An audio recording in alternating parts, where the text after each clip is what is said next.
I think this is a great example of how the East India Company actually expanded its control Yeah, over India. So, as you correctly alluded to, like while Surat here was a major factory, there three bastions of power would be Bombay, Madras, and Calcutta. Now, well, they have their Indian names now, so it's like Mumbai, Chennai, and Kolkata.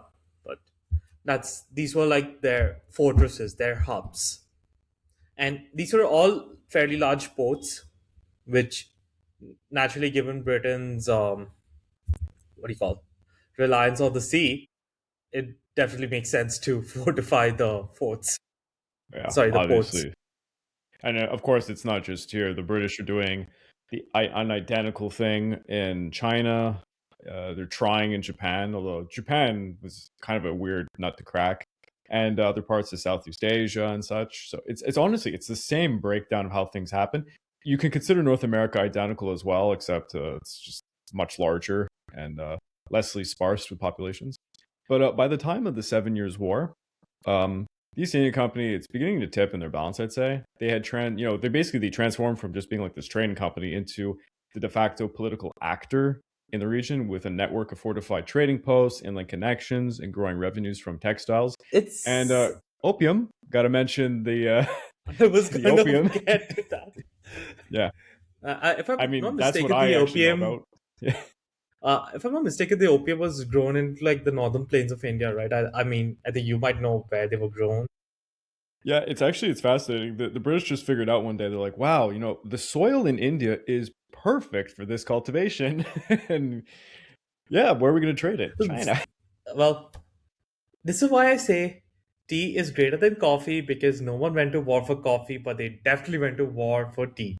Absolutely went to war for tea. It is unbelievable when you think about everything that was involved. Can't get into it in this episode, but at some point we're gonna have to do an Opium Wars series because it'll be like the third time I've told the story, and I think we can hit it pretty I'm hard. definitely. Let's call it the French East India Company. They began to establish direct trading links with India and Southeast Asia, which I mean I know quite a bit about like Vietnam, Cambodia, and all that would happen there. So yeah, the French were not as not very nice in Southeast Asia, I'll say that much. The aim was to secure spices, textiles, indigo, pepper, precious metals, while creating a strategic foothold that could translate into royal prestige and geopolitical influence because they just wanted to have what the British had, a growing empire. The French quickly established a network of coastal factories and settlements designed to control the trade routes and supply lines. Uh, Bond, okay, in English, you pronounce it Pondicherry. Yeah, Pondicherry. Yeah, Okay, because I have like the French writing in mind, so it's Pondéré, yeah, became a principal hub from 1674 onwards, serving as a secure commercial base and a staging ground for diplomacy with the Indian rulers. So I guess this is kind of their most fortified place. yeah. It was their bastion of power.